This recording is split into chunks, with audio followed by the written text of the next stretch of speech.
बोलिए गौरी गोपाल भगवान की जय। जय गौरी गोपाल। आप सबको एकादशी की बहुत बहुत शुभकामनाएं। इस बार फिर कन्फ्यूजन है कि एकादशी कब है, तो आपको बता दूं कि आषाढ़ मास के कृष्ण पक्ष की जो एकादशी है इस तारीख इस बार 22 जून 2025 को आ रही है। तो आप 22 जून को ही एकादशी करें, क्योंकि द्वादशी युक्त एकादशी 22 जून को है और इस एकादशी का नाम है योगिनी एकादशी। इसे योगिनी एकादशी क्यों कहा जाता है?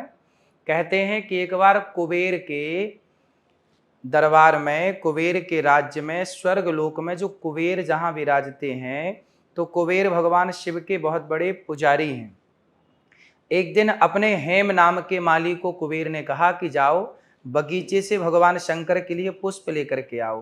हेम नाम का माली भगवान शिव के लिए पुष्प लेने के लिए बगीचे में गया, तो वहाँ पर हेम की पत्नी उसे दिख गई।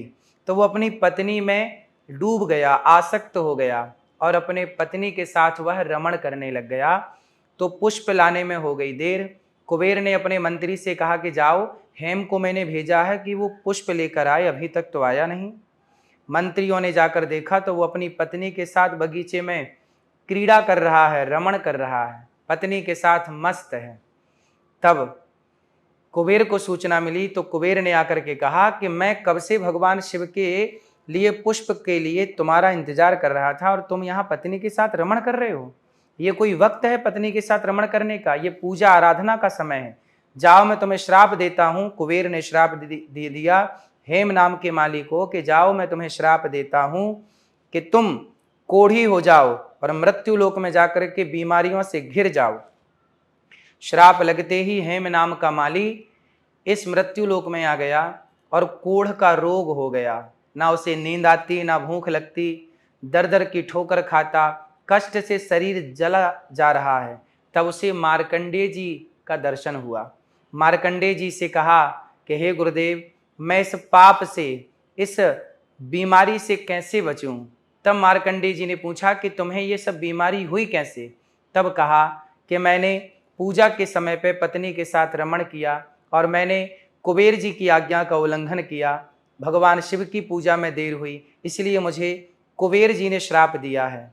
तब मार्कंडेय जी ने कहा कि आपने बिल्कुल सच बताया, इसलिए जाओ, अब आषाढ़ मास की जो आषाढ़ मास के जो कृष्ण पक्ष की एकादशी आएगी, जो कि इस बार 22 जून को है, तो आप भी इस योगिनी एकादशी को करेंगे तो आप इस कोढ़ के रोग से मुक्त हो जाएंगे।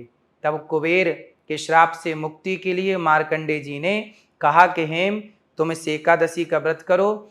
88,000 ब्राह्मणों को भोजन कराने का जो पुण्य मिलता है वह मात्र योगिनी एकादशी का व्रत कर लेने से प्राप्त हो जाता है। तो जाओ, आप इस व्रत को करो। हेम ने जब आषाढ़ मास के कृष्ण पक्ष की एकादशी का जब व्रत किया तो वह सारे पाप से मुक्त हो गया और पुनः वह कुबेर के धाम में पहुंच गया और अपनी पत्नी के पास फिर वो रहने लग गया और अब शिव की आराधना करके अपना कल्याण करना चाहता है। कुल मिलाकर के व्यक्ति से जाने अनजाने में कोई पाप हो जाए तो उस पाप की निवृत्ति के लिए हमें यह योगिनी एकादशी अवश्य करनी चाहिए। तो आप सबको योगिनी एकादशी की बहुत बहुत शुभकामनाएं और आप एकादशी अवश्य करें। एकादशी के दिन आप दशमी के दिन ही, मतलब आप 21 तारीख को ही रात्रि को भोजन ना करें, सूर्य अस्त के पहले भोजन कर लें और 22 जून 2025 को आप सुबह से लेकर शाम तक केवल भगवान का कीर्तन करें। भूख लगने पर आप फल खा सकते हैं, फलाहार कर सकते हैं और भगवत चिंतन करते हुए आप 23 तारीख को चावल का दाना खाकर, चावल खाकर भोग लगाकर और 23 तारीख को व्रत का पारण करें। तो आप सबको योगिनी एकादशी की बहुत बहुत शुभकामनाएं। जय श्रीमन्नारायण, जय श्री कृष्णा, राधे राधे।